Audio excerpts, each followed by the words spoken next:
A palavra sagrada para o reavivamento matinal. Provérbios capítulo 3, versículos de 9 a 10.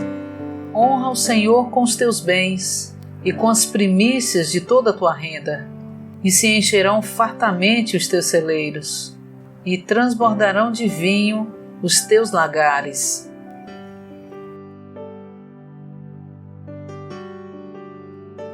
Reverenciar Deus significa que também honramos a Deus.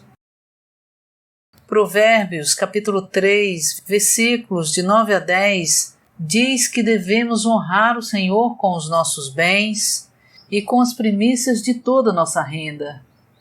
Se ganharmos mais dinheiro para entesourar riquezas para o nosso futuro, isto é lamentável. Pelo menos 1/10, as primícias de nossa renda deve ser dado a Deus. Devemos sempre ser muito generosos em dar daquilo que Deus nos deu. Isso honra a Deus. Leitura de hoje. Deus exige que seus filhos sejam santos.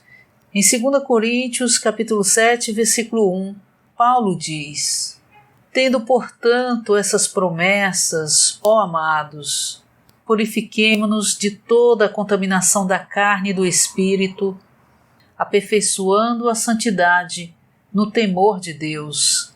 Esse versículo mostra que a nossa santidade tem uma relação muito próxima com o temor de Deus. Deus é santo, e quanto mais nos aproximamos dele, mais sentimos a nossa impureza. Quanto mais servimos Deus, mais tememos o que somos. Quando aprendemos a temer o Senhor, é natural temermos o elemento do ego em tudo o que fazemos. Por exemplo, nosso filho pode perguntar o que deve fazer. Se temermos Deus, teremos medo do elemento do ego na nossa resposta. Esse é o significado de temor. Suponhamos que um irmão nos peça ajuda. Se temermos Deus, teremos medo de nós mesmos ao ajudar o irmão. Mas, ao mesmo tempo, também teremos medo de nós mesmos ao recusar ajudar o irmão. Teremos constante temor de nós mesmos. No relacionamento com os irmãos, podemos estar constantemente com medo da mistura do ego. Temer é ter medo do ego em tudo o que fazemos. Ao criticar ou louvar os outros, uma pessoa pode temer que a crítica ou o louvor provenha do ego. Ter um coração cheio de temor é ter medo da mistura do elemento do ego. Reverenciar Deus significa ter medo de ofendê-lo. A reverência é uma atitude indispensável que o homem caído deve possuir. O homem é um ser caído porque o pecado entrou no homem. A natureza humana tornou-se carne e o mundo foi produzido. O pecado, a carne e o mundo são incompatíveis com Deus.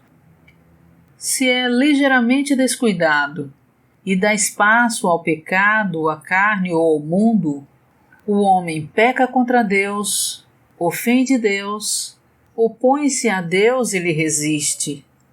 Portanto, é necessário que o homem reverencie Deus. Devemos temer Cristo. Efésios capítulo 5, versículo 21.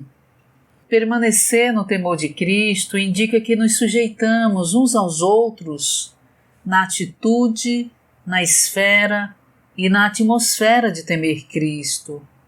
Em Efésios 5, 21, Paulo fala sobre o temor de Cristo por causa dos nossos relacionamentos e contato com as pessoas à nossa volta.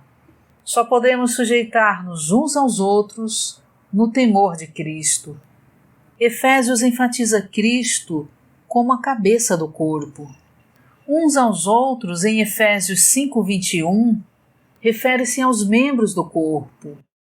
Sujeitar-nos uns aos outros estabelece uma relação normal entre os membros sob a cabeça. Por exemplo, se a mão tem um problema com o braço, a mão não está sujeita ao braço ou o braço não está sujeito à mão? Segundo o nosso conceito natural, o menor deve estar sujeito ao maior, e assim a mão deve estar sujeita ao braço. Se, porém, o braço não quer a mão, então o braço não está sujeito à mão. Muitas vezes temos o conceito de que as mulheres devem sujeitar-se aos maridos, não que os maridos devem sujeitar-se às esposas. Todavia, deve os maridos estar sujeitos às esposas?